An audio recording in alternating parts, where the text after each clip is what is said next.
오늘은 민수기 15장 말씀을 통해서 은혜 받으시겠습니다. 이 민수기 15장에서는 하나님 앞에 제물을 드리라라고 하는 말씀, 제사를 드리라는 말씀이 나옵니다. 그런데 우리가 전장에서 보면 12정탐꾼이 보고할 때 10명이 부정적인 보고를 해가지고 백성들이 원망하고 불평하면서 우리 다 죽겠다, 지휘관을 세우고 애굽으로 돌아가자 막 해가지고 하나님이 진노하셨습니다. 그래서 40일 정탐했는데 1일을 1년으로 계산해서 40년을 광야 생활을 해야 된다. 그래서 20세 이상이 된 사람들은 전부 다 광야에서 너희가 말한 대로 죽을 것이다 그랬습니다. 그 말씀을 들은 이제 이스라엘 백성들이 모세의 기도로 이제 용서를 받았지만은 자기들이 잘못했다는 것을 깨닫고는 또 어떻게 행동을 하느냐면 당장에 올라가자 가나안 땅으로. 근데 하나님이 가라겠습니까? 가지 마라 그랬습니까? 가지 마라 했는데 이제는 아이고 우리가 잘못했네. 이제 올라가자 하고 가나안 땅에 올라갔다가는 그 아말렉 사람과 가나안 사람한테 크게 패하고 쫓겨옵니다. 가라 할 때는 안 가고 이제 가지 마라. 광야에서 40년 동안 너희가 훈련받아야 된다. 그런 때는 또 올라가고. 너무 쉽게 생각을 했습니다. 이 사람들이. 자, 믿음이 좋다라고 하는 것, 영적으로 성숙했다라고 하는 것은 자기 생각대로 하는 것이 아니라 말씀대로 순종하는 것임을 믿으시기 바랍니다. 자기 생각을 내려놓고 말씀대로 살아가는 것, 이게 믿음이다라고 하는 것입니다. 자, 오늘 그런 상황에서 하나님께서 말씀이 임합니다. 1절입니다. 여호와께서 모세에게 말씀하여 이르시되, 2절입니다. 이스라엘 자손에게 말하여 그들에게 이르라. 너희는 내가 주어 살게 할 땅에 들어가서, 이제 그 약속의 땅에, 가나안 땅에 들어가서 할 일을 알려주신다라고 하는 것입니다. 40년을 돌지만은 그러나 너희는 그 땅에 들어가게 될 것이라는 확신을 주고 있습니다. 내가 주어서 살게 할 땅에 들어갔을 때에. 근데 지금 당장입니까? 아닙니까? 아니고 한 40년 돌다가 믿음만 있었으면 바로 올라갔을 텐데 지금 아직 그 가나안 땅에 들어갈 만한, 감당할 만한 믿음이 안 된다는 것입니다.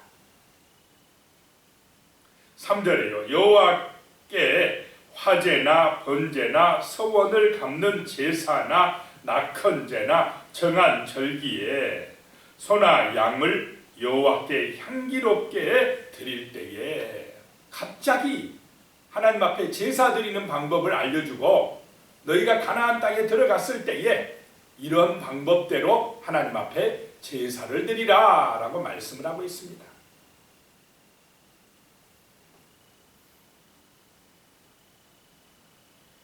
이 제사를 통해서 하나님하고 백성들 관계가 좀 악화된 것을 회복시키려고 이런 말씀을 하시고 계시다라고 하는 것입니다.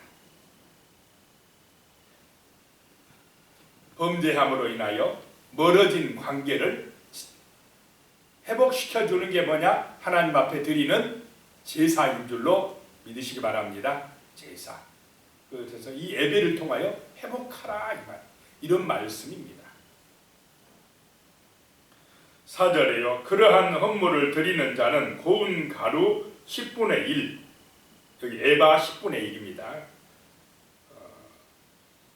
10분의 1 에바는 한 220리터 정도, 기름 4분의 1 흰을 섞어 여호와께 소제로 드릴 것이며, 4분의 1 흰, 한 흰은 한 3.6리터 정도 되니까 4분의 1이면 4로 나누면 되겠죠.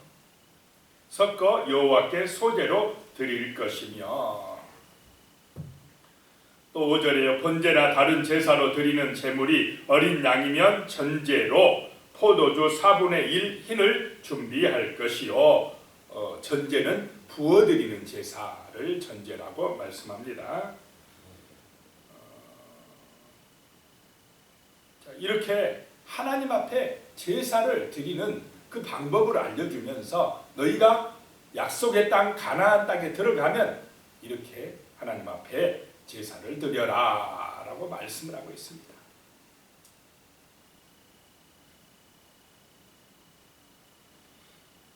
자, 13절에 가면요, 누구든지 본토 소생이 여호와께 향기로운 화제를 드릴 때에는 이 법대로 할 것이요. 이스라엘 사람 본토 소생이 하나님 앞에 제사 드릴 때는 이 법대로 해라 라고 말씀합니다. 자, 하나님 앞에 예배 드리거나 제사 드릴 때에도 하나님의 법대로 말씀대로 하는 것이 중요하다라고 하는 것입니다. 자기가 원하는 대로 자기 생각대로 하면 안 된다라고 하는 것입니다. 그 다음에 14절에도요. 너희 중에 거류하는 타국인이나 너희 중에 대대로 있는 자나 누구든지 여호와께 향기로운 화제를 드릴 때에는 너희가 하는 대로 그도 그리할 것이니라. 거류하는 사람, 나그네나 타국인도 이스라엘 사람들과 같이 똑같이 하나님 앞에 제사 드릴 때는 그렇게 하라는 것입니다. 15절에요. 해중 곧 너희에게나 거류하는 타국인에게나 같은 율례이니 너희 대대로 영원한 율례라. 너희가 어떠한 대로 타국인도 여호와 앞에 그러하리라. 하나님 앞에 제사 드리는 때에는 타국인이든지 나그네든지 본토 소생이든지 똑같이 하라고 하는 말씀입니다. 16절에요. 너희에게나 너희 중에 거류하는 타국인에게나 같은 법도 같은 규례이니라 라고 말씀하고 있습니다. 하나님 앞에서는 모든 사람이 같은 말씀 앞에 나아가야, 같은 예배를 가지고 나아가야 구원의 길에 들어선 줄로 믿습니다. 17절에 여호와께서 모세에게 또 말씀하여 이르시되 19절에 그 땅의 양식을 먹을 때에 여호와께 거제를 드리되, 그 땅의 양식을 먹을 때에, 지금 아직 들어가지도 않았는데 40년 정도 지나야 들어간다는데 하나님께서 이미 들어간 것처럼 말씀합니까? 안 합니까? 말씀합니다. 이게 믿음입니다. 우리가 아직 천국 안 갔지만은, 물리적인 천국은, 그러나 하나님이 약속하였으면 저 천국은 분명히 내 것이라는 확신, 믿음 가지고 살아가는 것, 이것이 중요한 줄로 믿습니다. 그런 믿음, 가나안에 대한 확신을 심어주고 있습니다. 그 땅의 양식을 먹을 때에 거제로 드리라. 거제는 높이 이렇게 들어서 드리는 제사를 거제라고 합니다. 20절에요. 너희의 처음 익은 곡식 가루 떡을 거제로 타작마당에 거제같이 들어 드리라 라고 말씀합니다. 그 땅에 가서 농사에서 열매를 거두면 처음 것은 누구에게 드리라고요? 하나님께 드리라 라고 하는 것입니다. 왜냐하면 그 땅은 누가 주셨다는 것입니까? 하나님이 주신 땅이고 그 열매도 하나님이 주신 열매라는 것을 이 백성들이 기억하고 하나님 중심, 말씀 중심의 믿음의 삶을 살라고 첫 것은 하나님 앞에 올려드리라 라고 하는 것입니다. 항상 우리의 삶에서 하나님을 주인으로 인정하는 삶이 되시기를 축복합니다. 그래야 우리의 삶이 거룩한 삶이 되고 세상에 빛이 되는 삶이 되는 것입니다. 22절에 보니까요. 그 다음에 너희가 그릇 범죄하여 여호와께 모세에게 말씀하신 이 모든 명령을 지키지 못하면, 그릇 범죄했다는 것은 부지 중에 자기도 모르는 사이에 죄를 짓게 되면, 24절에요. 해중이 부지 중에 범죄하였거든 온 해중은 수송아지 한 마리를 여호와께 향기로운 화제로 드리고 규례대로 소제와 전제를 드리고 순염소 한 마리를 속죄제로 드릴 것입니다. 모르고 부지 중에 죄를 지었으면, 온 백성이 지었으면 수송아지 한 마리 가지고 드리라는 것입니다. 그래서 26절에 제사장이 이스라엘 자손의 온 회중을 위하여 속죄하면 그들이 사함을 받으리라. 자, 하나님 앞에 속죄제를 드리고 제사를 드리고 누가 죄를 사하면 사하리라요? 제사장이 사하리라. 내가 부지 중에 죄를 지었다 할지라도 반드시 하나님 앞에 가서 제사를 드리고 제사장이 속죄하면 용서받으리라. 그렇지 않으면 어떻게 됩니까? 죽는다는 것입니다. 반드시 속죄의 제사를 드려야 돼요.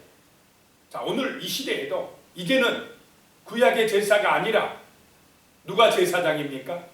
예수님이 제사장이고 예수님이 제물이 되셔서 우리가 예수 그리스도를 믿을 때에 예수님께서 우리의 모든 허물과 죄를 속죄하는 줄로 믿습니다.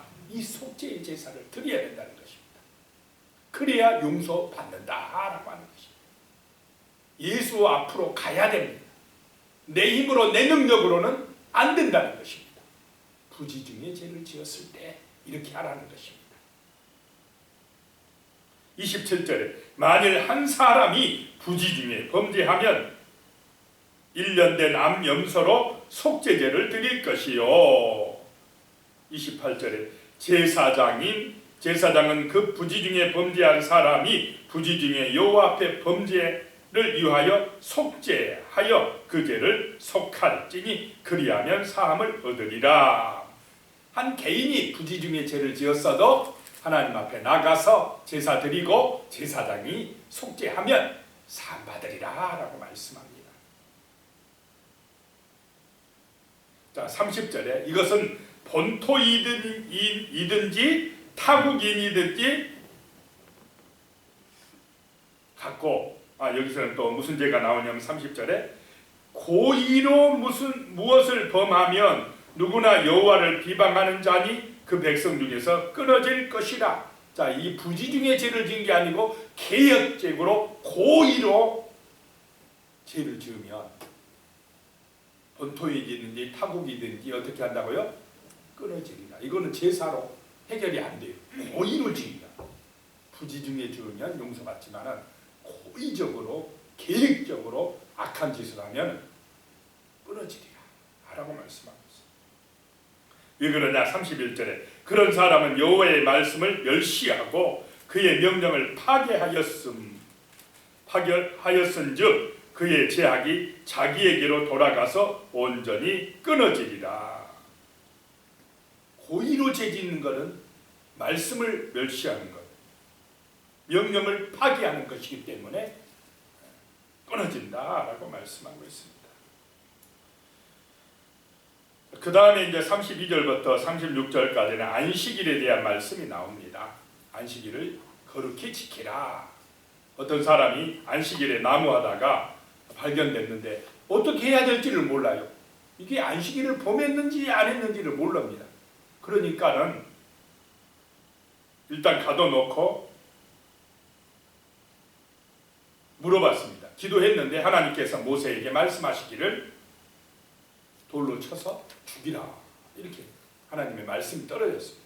그래서 그대로 명령하신 대로 했다라고 하는 것입니다. 자, 안식일을 어떻게 지키라고요? 거룩히 지키라. 누구를 위해서 안식일을 주셨습니까? 우리를 위해서. 우리가 정말 하나님의 은혜 받고 우리가 주의 평화를 누리고 우리가 복을 받고 하기 위해서 거룩한 날 안식일을 주셨다라고 말씀합니다. 그 다음에 보면 38절에 이스라엘 자손에게 명령하여 대대로 그들의 옷단기에 술을 만들고 청색 끈을 그 위에 술에 더하라 라고 말씀합니다. 이 옷단 끝에 술을 만들고 청색 끈을 더하라. 이 청색은 왕권과 신성을 상징한답니다. 그래서 왜 이 옷단기에 술과 청색끈을 달라고 했느냐? 39절에요. 이 술은 너희가 보고 여호와의 모든 계명을 기억하여 준행하고 너희를 방종하게 하는 자신의 마음과 눈의 욕심을 따라 음행하지 않게 하기 위함이라. 이 술을 볼 때마다 누구를 기억하라고요? 하나님을 기억하고 자기의 욕심 따라 자기 마음 따라 음행한다, 이 말은 여기서 우상숭배한다, 탐욕에 빠진다, 이런 의미입니다. 그렇게 되지 않도록 항상 이걸 볼 때마다 너희 하나님을 기억하고 말씀에 순종하는 삶을 살아가라고 상징적으로 이렇게 옷에 달아라고 하는 말씀입니다. 자, 우리는 하나님의 말씀을 지킬 때에 거룩해지고 41절에 보면요, 나는 여호와 너희 하나님이라. 나는 너희 하나님이 되려고 너희를 애굽 땅에서 인도하여 내었느니라. 나는 여호와 너희의 하나님이니라. 나는 너희 하나님을 3번씩 말씀합니다. 정말 하나님께서 우리의 하나님 되심을 믿고 하나님의 말씀에 순종하는 은혜의 삶이 되시기를 축복합니다. 기도드리겠습니다. 살아계신 하나님 아버지, 참으로 우리의 마음속에 하나님 진리의 말씀으로 충만해지게 하시고 우리의 욕심을 따라 우리의 마음대로 살지 말게 하시고 진리의 말씀을 기억하고 하나님의 그 은혜와 성령의 도우심과 인도하심을 따라 살아갈 수 있도록 도와주시옵소서. 그리함으로 이 땅 가운데서 거룩한 삶을 살아갈 수 있게 도와주시며 하나님이 나의 아버지라고 고백하며 믿음으로 승리하는 삶을 살게 도와주시옵소서. 예수님의 이름으로 기도드리옵나이다. 아멘.